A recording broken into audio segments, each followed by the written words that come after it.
Hello there, my name is Ian, and welcome to my YouTube channel. So today, we're going to talk about yet another Genesis SACD, which has come out through Analogue Productions and is available for purchase now on the Acoustic Sounds website. And of course, I'm talking about the 1981 Abacab.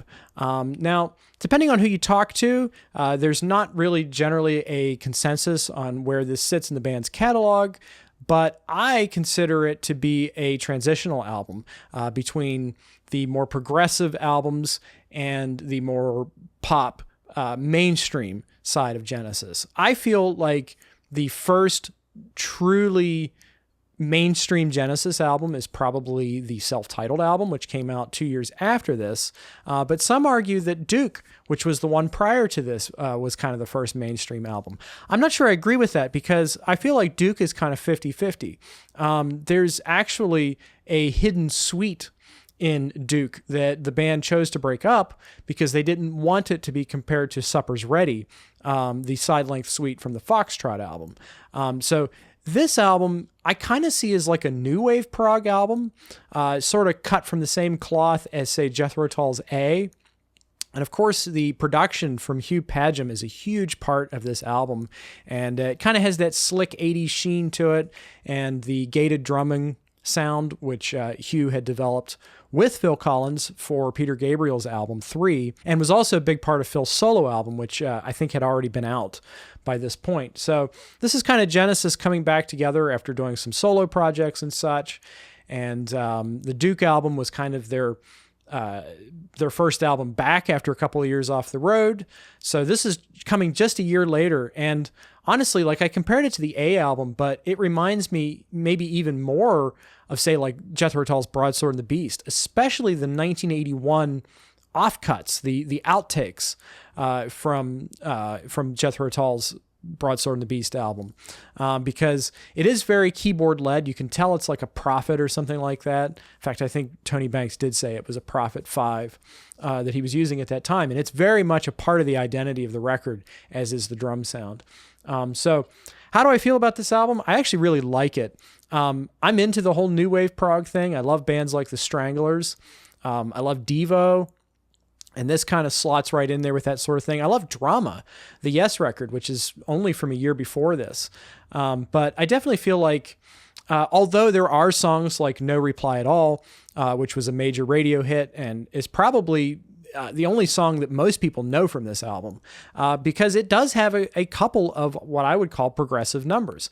Me and Sarah Jane is like a multi-part suite that's maybe under 7 minutes long, and it kind of fulfills the role of the Banks masterpiece. Every Genesis record has a Tony Banks masterpiece on it, and Me and Sarah Jane is definitely that. But then you also have a medley, Dodo Lurker, which, although it does have that synth-led sound, that sort of, as I called it, new wave prog sound, there's a moment in that, right as we switch over to the Lurker half, that takes me right back to I Know What I Like in Your Wardrobe. So that old progressive Genesis DNA is in this record still, I feel. And although a lot of people don't like it so much, and I understand that, it's divisive, I think it's a wonderful album. And kind of the two different styles of Genesis reconciling with one another. Other great tunes, like I think the title track is fantastic. I love Keep It Dark. This is a song about a man who's abducted by aliens, but he can't talk about it. So again, alien visitation is a theme going all the way back to the Foxtrot album with Watcher in the Skies. And, in my head canon, he was picked up by the Watcher of the Skies aliens. You can disagree with that or agree with that, and let me know in the comments if you think that's the case. Of course, this has one of the most infamous Genesis tracks, Who Done It, which is their attempt at doing punk rock. And I actually rather like it. I'm guessing that's going to cause some debate, but I actually think it's a rather strong track. And yeah, it's annoying, but it's meant to be. And a lot of annoying things are catchy. And I definitely think that this is catchy and annoying in equal parts. I think Man on the Corner is a great Phil Collins ballad. I love these songs that mix the programmed drums with the electronic drums. Me and Sarah Jane does the same thing. Duchess on the prior album, Duke, does that same thing. And of course, I love the final song, Another Record. So we're going to talk a little bit about the new master and why I think that this is a terrific upgrade over what is an original pressing, which I think that this original pressing that I have actually sounds quite good to begin with. So I was debating whether it was even worth picking up an SACD of this title, given that it always did sound pretty good. But the operative word here in comparing both versions is warmth. I feel like the new SACD is a lot warmer, whereas the original CD kind of has a brittle early 80s sound to it. It's EQ'd almost exactly the same. Maybe the drums have a lot more punch to them. And I definitely feel like in comparing these discs back and forth, again, it's like I said about A Trick of the Tail. It's like a blanket has been removed from your speakers, and I can just hear so much detail and finer nuance happening in this new SACD. The operative word is warm. It's very lifelike. Once again, Phil's drums take center stage. They sound thunderous. And this is an album that's renowned for its drum production to begin with. And they've never sounded better than on this new one. Also, the keyboard textures, especially to me, have a lot of vibrancy to them, and the guitar parts really shine. There's good balance on the bottom end, and it's nice and punchy and a dynamic sounding record. It's also not too loud. In fact, when I compared the 80s version to the new version, they sounded to me like they were just about the same volume level, and I didn't hear any extra compression on either version. It's just that this new version sounds a lot better, like in the details and in kind of the finer parts of the lower end and the higher end. I noticed, for instance, that Mike Rutherford's bass is very lush and present on a track like No Reply at All. And I was just kind of mesmerized listening to his bass part on that, something I'd never really picked up on before. The horn section from Earth, Wind & Fire is nice and crisp.